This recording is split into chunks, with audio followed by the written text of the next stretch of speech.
Hey there, everybody. Welcome back to Good Orderly Direction, Practical Tools of the Bible. I'm your host, Dr. Donnelly Snipes. Today we're discussing Numbers chapter 17, Aaron's staff, and identifying the leader elected by God. The Lord said to Moses, "Speak to the Israelites and get 12 staffs from them, one from the leader of each of their ancestral tribes. Write the name of each man on his staff. On the staff of Levi, write Aaron's name, for there must be one staff for the head of each ancestral tribe. Place them in the tent of meeting in front of the ark of the covenant law where I meet with you. The staff belonging to the man I choose will sprout, and I will rid myself of this constant grumbling against you by the Israelites." The next day, Moses entered the tent and saw that Aaron's staff, which represented the tribe of Levi, had not only sprouted, but had budded, blossomed, and produced almonds. So that's the ending of that. Not only did it sprout, but it budded and produced almonds. When you follow good orderly direction, not only does it sustain you, but it helps you become more abundant. So I think that is wonderful imagery that we have. But let's look at the entire passage. Moses had led them out of Egypt, and God, or good orderly direction, had set rules to protect the people. The rules were there for a reason. And remember, we've talked before about how the rules change. Yes, they do. However, we need to look at why the rules change. And a lot of it may be as the Israelites mature in their ability to follow God, in their ability to make good choices, in their wisdom and knowledge. Well, as you grow up, you get more freedoms, you get more ability to choose. So there were rules, and there were still a lot of rules. The people were angry because they were uncomfortable and scared, not so much because of Moses or maybe even God's rules. They'd been wandering in the desert, they'd been wandering in the wilderness for a long time now, and it wasn't as guaranteed as what they had back in Egypt. And this is kind of a enigma for a lot of people, that even if you're in a bad situation, sometimes you'd rather stay there because you know it and you know how to handle it, you know what to expect, than being in another similarly uncomfortable situation that is, you don't know what to expect. You know it may get better. And wandering in the wilderness, I would posit, was still less problematic, less awful than being a slave, but I wasn't there, so I don't know. But the people were recoiling because they were tired of traveling.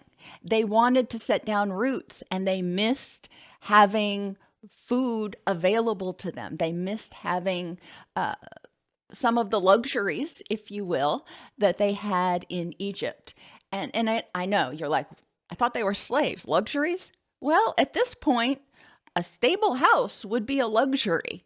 Not having to worry about being invaded by other tribes might be a luxury. It may have been less scary at that point.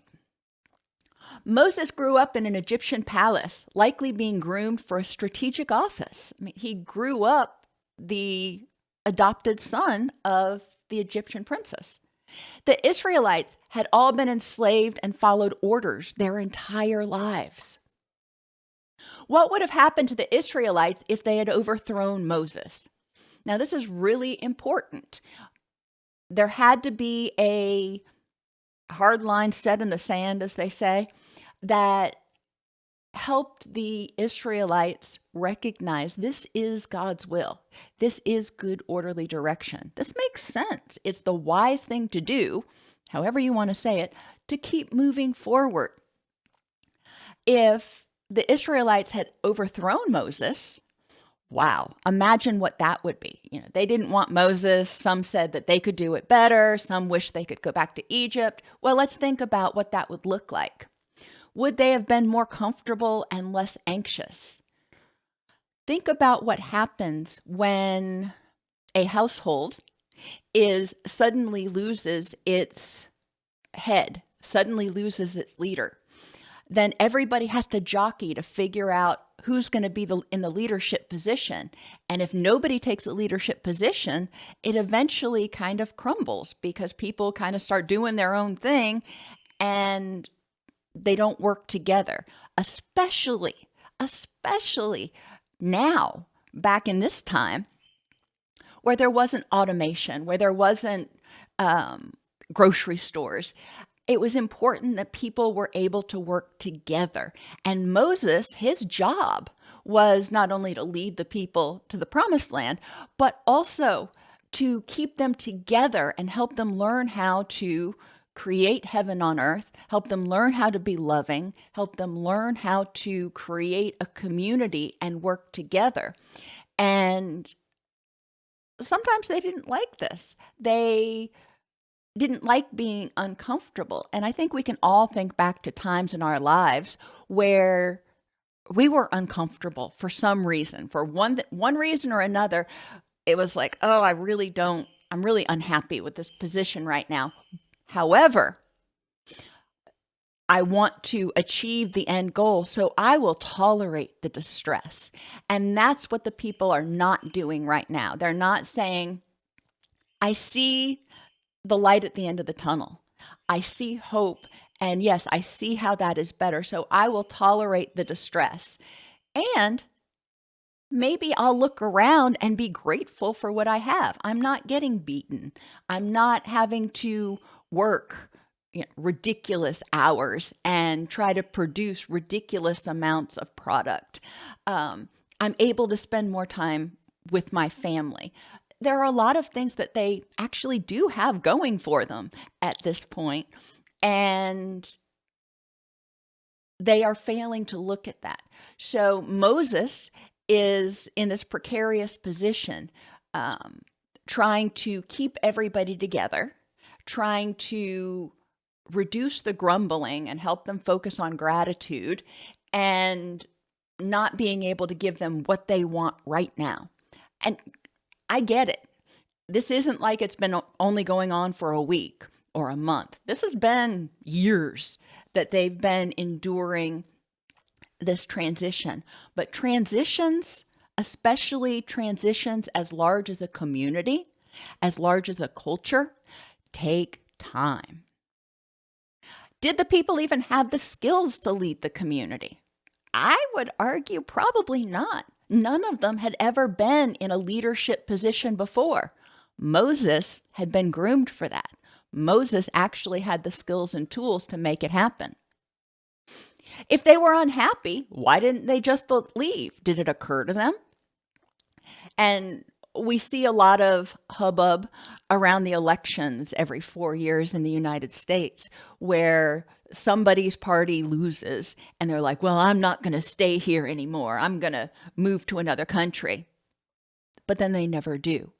And we're seeing sort of the repeat of what's going on in the Bible. The people wanted the reward without the work. As I said, transition takes time. And they knew ahead of time that they were going to be going to the promised land, and it wasn't going to be easy. And because they failed to follow good orderly direction on the way there, it took a lot longer because what happened? God said, you know what? Y'all keep rebelling, so you are never going to make it there. Your children will, but you are not going to make it there. So they no longer had this light that was as bright at the end of the tunnel unless they were focusing on what they were going to be able to provide their children. So they were a little unhappy, and we can all see how that might happen. But why didn't they just leave? Is it possible that Moses and Aaron took a stand to show courage and allow the people to make a choice?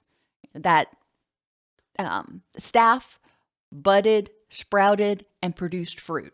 It's like, okay, you can see this is God's will. You can see this is the way things are supposed to happen, and we can help you become more abundant.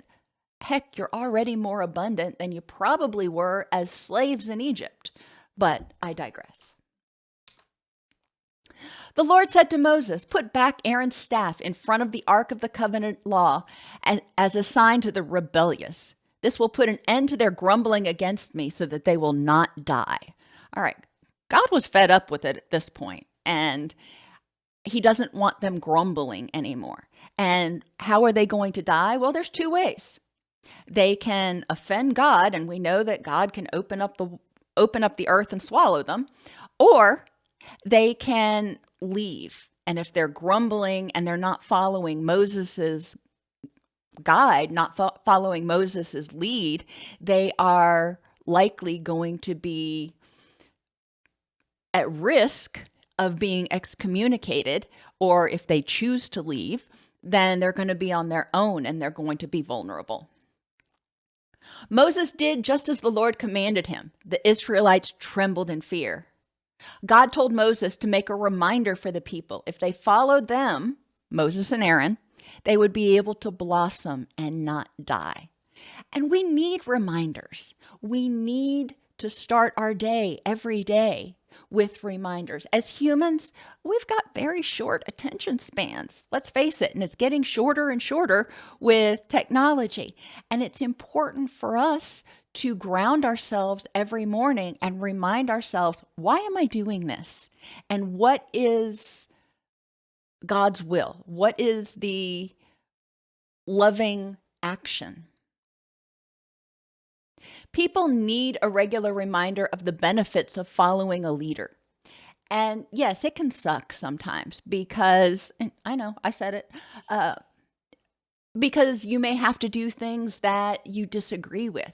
But it's important to get outside of you, outside of your egocentric little world, and step back and say, okay, what are the benefits of following this leader? Did they agree with every one of Moses' choices? Heck no. Do you agree with every one of the president's choices? Heck no. But it's important that we have some leadership, some guidance.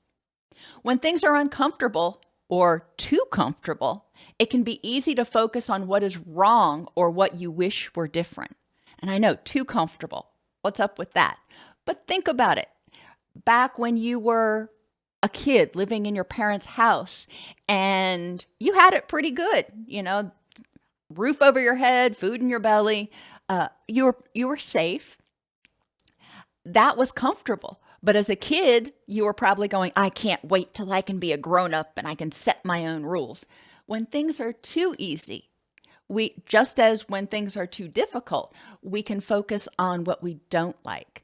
Our human brains need to be called every day to pay attention to what's going right. We are wired for what is wrong, unfortunately. We are wired to focus on the threats to protect ourselves. And because of that, a lot of times we miss embracing what is. We lose gratitude for what actually is in the moment. We're so worried about everything else out there in the future, yada, yada.